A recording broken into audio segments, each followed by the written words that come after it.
Hi guys! So ayan na yung tablecloth na nabili ko. 138 lang to, brand new.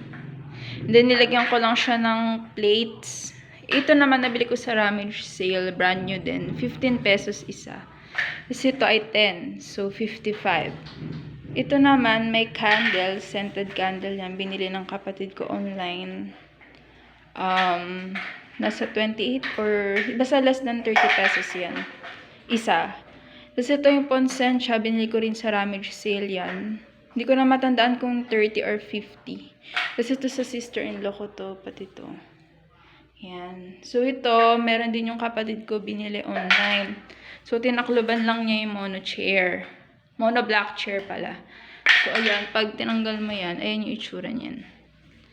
Yan. So, lagyan lang natin dito.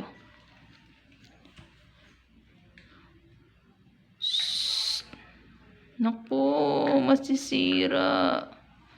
Yan, so taas muna natin kasi makulit si Mochi.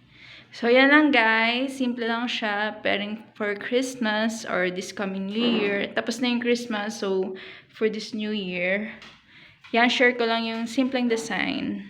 Kung paano ko nagamit yung tablecloth na brown. Thank you so much guys for watching.